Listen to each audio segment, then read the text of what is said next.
ule ben, e iso tamén enamoraste.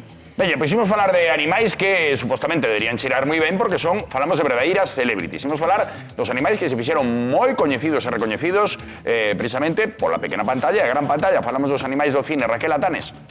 Sí, señor Juan, porque non son poucos, as estrelas de cine peludiñas chegan a namorar o público pois como se fosen humanos ou aínda máis. Pero ollo, porque non é ouro todo o que reloce e as súas historias non adoitan ser precisamente camiños de rosas. De feito, moitas delas esconden pois unha vida tráxica e dura detrás. Hoxe abrimos un melón, falamos dun mundo tan fascinante como cuestionable e que sempre suscita debate. O dos animais, actores. E imos comenzar, se vos parece, por todo un clásico, mirad. I know you don't like it, but if you're going to the fair with us, you have to wear a collar. See?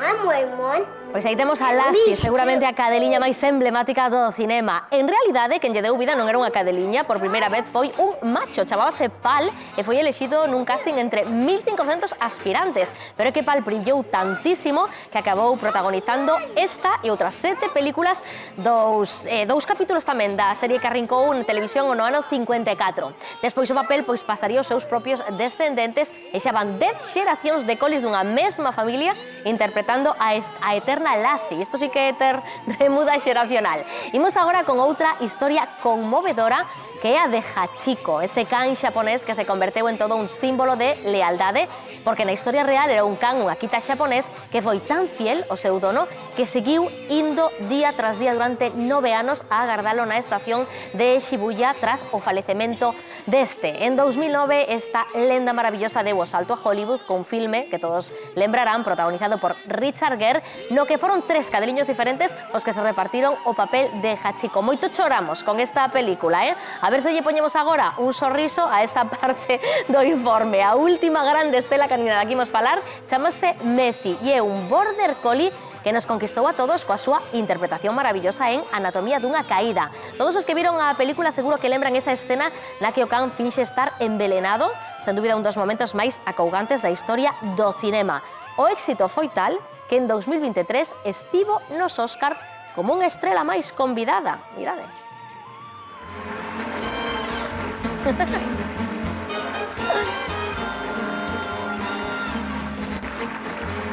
Aí estaba, aplaudindo coas patiñas nun simpático xogo visual, porque en realidade tiña truco. Había unha persoa aí acougada debaixo con unhas patas falsas. Pero bueno, agora sí que nos vou lanzarvos a pregunta. Vemos que hai moito onde elexir, é difícil a cuestión, pero cal é o voso can favorito, ese que lembrades con máis cariño da historia do cinema? Boa pregunta, Raquel Atanes. Vou a trasladar aquí aos compañeros da mesa Laretar. Algún can favorito? Especial simpatía? Hombre, por favor, que faltaba Rex. Sí, señor. Claro. Estaba listo Rex. Sí, señor. De toda a Guardia Civil xunta. Iba Rex, pa. Sabedes que eu O tío coñecí... estaba para gravar a 9 da mañá ali na convocatoria, Sí. tío, acá hai que gravar Eu hoxe. Hai que gravar coñecía- 3 capítulos, para Eu 3 capítulos. coñecín a un dos adestradores de Rex, que Rex realmente eran 5 cans, Sí. porque cada un facía os seus truquiños, as súas cousas para traballar. Nós traballamos 5 moito... cans iguales.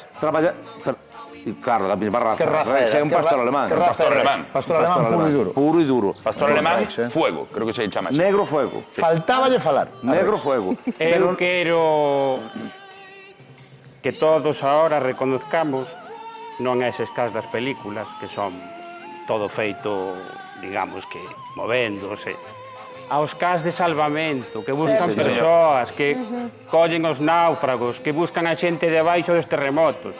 Eses cans merecen un Óscar. Vale, é Pois un tes toda a aplauso. razón do mundo. Aí está. Toda a razón do mundo, Lolo. Igual que os cans de asistencia, que antes coñecíamos a Toxo, que lle axuda a Lola en Bayona todos os días, pois a vir, pero sí que é certo que hai moitos animais que se fixeron emblemáticos polo cine ou incluso anuncios de televisión. Estaba pensando en Pancho, A Pancho. un can que anunciaba, creo que era a lotería. Sí, Pancho.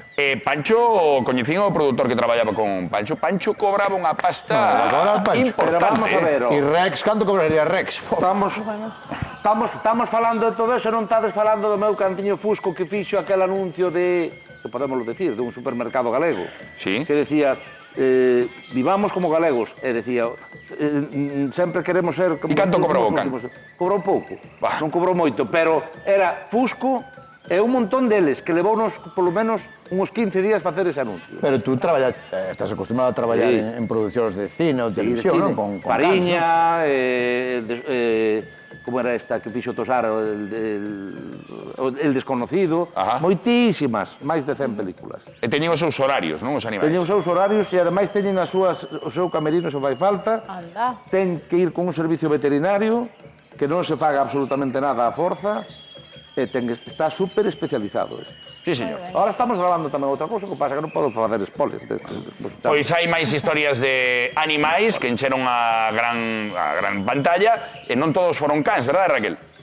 Pois non, Juan, porque non só os cans saben brillar no mundo do celuloide. Ímonos poñer nostálxicos, porque, amigos, quen non se acorda de Cheetah? Aló por os anos 30, o chimpancé Jigs chegou a roubarlle o protagonismo ao mesmísimo Tarzán, o que lle daba vida Johnny Weissmuller. Non sei que pensaría el diso, pero é que era tan mono, facía tantas monerías, que en este caso Jigs estaba coidadísimo, tan coidado que viviu ata os 80 anos, que ven sendo máis ou menos o dobre da esperanza de vida da súa especie. E ademais pasou os últimos días como un rei nun santuario de Florida, onde parece ser que seguía sorprendendo os seus coidadores coa súa intelixencia e as súas habilidades sociais. É seguro que vos lembrades agora desta escena que imos revivir, igual se nos salta algunha bagua, xa vos aviso, mirade.